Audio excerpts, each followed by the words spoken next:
என்னுடைய சேனலை இப்போதான் ஃபர்ஸ்ட் டைமாக பார்க்குறீங்க அப்படின்னா சப்ஸ்கிரைப் பண்ண மறந்துடாதீங்க. பக்கத்தில் இருக்க பெல் ஐக்கானையும் கிளிக் பண்ணிக்கோங்க. கிளிக் பண்ணிவிட்டு நோட்டிஃபிகேஷனில் ஆல்னு கொடுத்தீங்கன்னா நான் போடுற வீடியோ நோட்டிஃபிகேஷன் உங்களுக்கு உடனுக்குடன் வந்து சேரும். என்னுடைய வீடியோவை நீங்கள் மிஸ் பண்ணாமல் பார்க்கலாம்.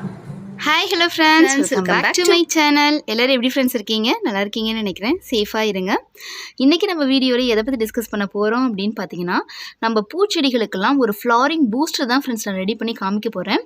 இதை கொடுக்கும் பொழுது என்னுடைய செடியில் பார்த்தீங்க அப்படின்னா நிறைய மொட்டுக்கள் எடுத்து பூக்கள் அழகாகவே பூத்திருந்தது. இது 7 days ரோஸ் பிளான்ட்டு. இதில் மட்டும் இல்லாமல் மற்ற எல்லா பூச்செடிகள்லையுமே பார்த்தீங்க அப்படின்னா நல்லாவே மொட்டுக்கள் எடுத்து வந்திருக்கு. எனக்கே ரொம்ப ஆச்சரியமாக இருந்தது, இந்த தண்ணியில் இவ்வளோ செத்துக்களா அப்படின்னு சொல்லிட்டு. அது மட்டும் இல்லாமல் நிறைய பேர் இந்த பழச்செடி காய் செடிகள்லாம் வச்சுருப்பீங்க இல்லையா, அதில் பூக்கள் எடுத்து வரும். அது எல்லாமே காயாக மாறாது. ஸோ கீழே உதிர்ந்துடும். அதை அந்த பிரச்சனையிலேருந்து பாதுகாத்து எல்லாமே நல்ல காய்கள் பிடிச்சு வரத்துக்குமே இந்த தண்ணி ரொம்பவுமே ஹெல்ப்ஃபுல்லாக இருக்குது. ஸோ அது என்ன ஃபர்டிலைசர், அது எப்படி பயன்படுத்தணும், அதனால் கிடைக்கக்கூடிய நன்மைகள் என்னென்ன அப்படின்னு ஒரு ஃபுல் டீட்டெயில்டு வீடியோ நான் ஷேர் பண்ணியிருக்கேன் ஃப்ரெண்ட்ஸ். ஸோ வீடியோ ஸ்கிப் பண்ணாமல் கடைசி வரைக்கும் பாருங்கள். வாங்க வீடியோக்குள்ளே போகலாம்.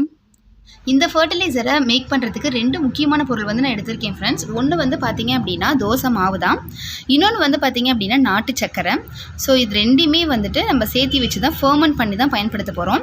அதுக்காக நீங்கள் என்ன பண்ணலாம், ஒரு டைட்டான ஒரு கண்டெய்னர் எடுத்துக்கலாம். நான் இன்றைக்கி ஒரு டிஃபன் பாக்ஸ் மாதிரி தான் எடுத்திருக்கேன். நீங்கள் பிளாஸ்டிக் கண்டெய்னர் இருந்தால் கூட நீங்கள் அதை கூட எடுத்துக்கோங்க. இப்போ இதில் நம்ம ஊற்றிக்கலாம்.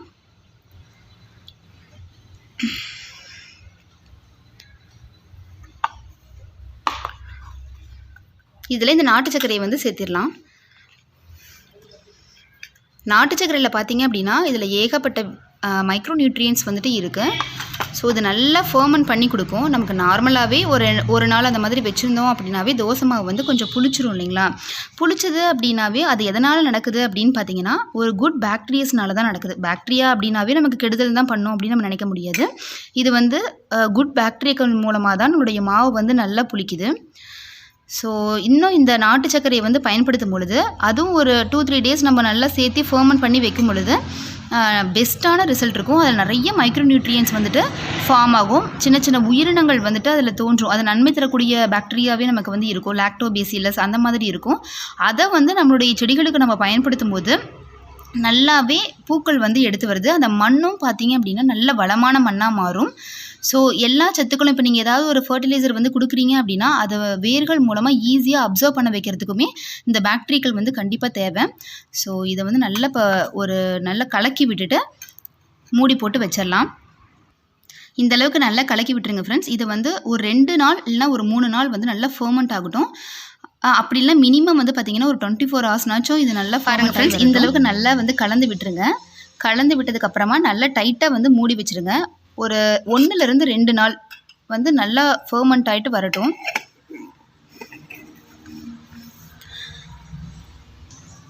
இது நல்லா ஃபர்மெண்ட் ஆக ஆக அதில் நிறைய உயிரினங்கள் பெருகும் பொழுது நான் முன்ன சொன்ன மாதிரி தான் நல்லா செடிகளுக்கு ஒரு டானிக் கொடுத்த மாதிரியே இருக்குன்னு வச்சுக்கோங்களேன். இதே மாதிரி நான் ஆல்ரெடி ரெடி பண்ணி வச்சுருக்கேன், அதை காமிக்கிறேன். இப்போ இது நான் ஆல்ரெடி ஒரு 2 நாள் விட்டு வச்சுருந்தேன் ஃப்ரெண்ட்ஸ். நல்லாவே புளிச்சிருக்கு. அந்த ஸ்மெல் பார்த்திங்கன்னா ஒரு கெட்ட வாடை மாதிரிலாம் இருக்காது, நல்லாவே இருக்குது வாசம். இது நீங்கள் டைரெக்டாக நான் புளிச்ச மாவு மட்டும் தான் இருக்குது, அதை மட்டும் நம்ம செடிகளுக்கு கொடுத்துக்கலாமா அப்படின்னு பார்த்தீங்கன்னா, இப்போ வாழைப்பழ கரைசல்லாம் நீங்கள் ரெடி பண்ணி வச்சுருப்பீங்க இல்லையா, அது ஏதாவது ரெடி பண்ணி வச்சுருந்தீங்கன்னா கூட அதை ஒரு 50 ml மாதிரி எடுத்து இந்த தோசை நீங்கள் ஆல்ரெடி புளிச்ச மாவு இருக்கும் இல்லைங்களா, அதில் கலந்து விட்டு கூட நீங்கள் செடிகளுக்கு கொடுக்கலாம். பெஸ்ட்டான ரிசல்ட் கிடைக்கும். ஸோ இதை நம்ம டைரெக்டாக அப்படியே பயன்படுத்த முடியாது. ஒரு 6லேருந்து 7 லிட்டர் தண்ணியில் நம்ம கலந்து விட்டு அதுக்கப்புறம் செடிகளுக்கு கொடுக்கலாம். பாருங்கள் ஃப்ரெண்ட்ஸ், இது நான் ஒரு 7 லிட்டர் தண்ணியில் கலந்துக்கிறேன். இப்போ நீங்கள் ரொம்ப நாள் புளிக்க வச்சுருக்கீங்க அப்படின்னா அதுக்கு தகுந்த மாதிரி தண்ணி கொஞ்சம் கூடுதலாக சேர்த்திக்கோங்க. இப்போ நான் ஒரு 2 நாட்கள் புளிக்க வச்சதுனால இது ஒரு 7 லிட்டர் தண்ணியில் நான் கலந்துருக்கேன்.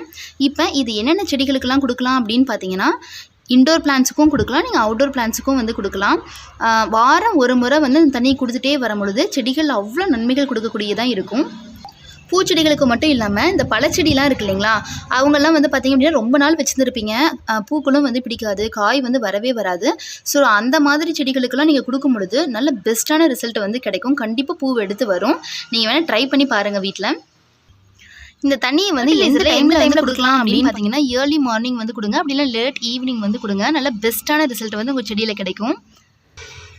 ஒவ்வொரு செடிக்கும் அதனுடைய சைஸை பொறுத்து நீங்கள் கொடுங்க. இந்த ஃபர்டிலைசரை வந்து தண்ணி கொடுத்ததுக்கப்புறம் தான் கொடுக்கணுமா, இல்லை வந்து தண்ணி கொடுக்கறதுக்கு முன்னாடியே கொடுக்கலாமா அப்படின்லாம் டவுட் வரும். இது நீங்கள் டைரெக்டாகவே நீங்கள் தண்ணி கொடுக்குற மாதிரி நீங்கள் வந்து பயன்படுத்தலாம். அதுக்கப்புறம் பார்த்தீங்கன்னா மணி பிளான்ட் செடி புதுசாக வந்து கீரை போட்டிருக்கீங்க, புது தளிர்கள்லாம் இப்போ தான் வந்துட்டுருக்கு அப்படின்னா அதுக்கும் வந்து இந்த தண்ணியை வந்து கொடுக்கலாம். நல்லாவே க்ரோத் இருக்கும், நல்லா தளதளன்னு வரும் செடி.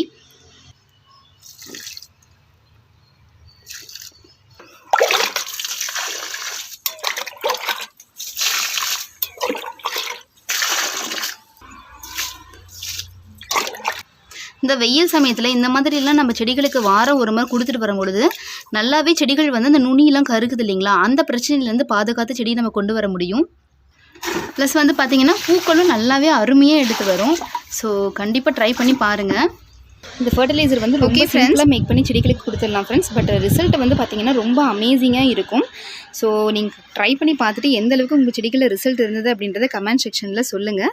இந்த வீடியோ வந்து உங்களுக்கு ரொம்ப பிடிச்சிருக்குன்னு நினைக்கிறேன். பிடிச்சிருந்தது அப்படின்னா குட்டியை லைக் கொடுங்க. யாருக்காவது யூஸ்ஃபுல்லாக இருக்கும் அப்படின்னு நினச்சிங்கன்னா ஷேர் பண்ணுங்கள். சப்ஸ்கிரைப் பண்ண மறந்துடாதீங்க. என்ன டவுட்டாக இருந்தாலும் கமெண்ட் பாக்ஸில் கமெண்ட் பண்ணி கேளுங்க ஃப்ரெண்ட்ஸ். உங்களுடைய ஐடியா எதுவாக இருந்தாலும் தாராளமாக சொல்லலாம்.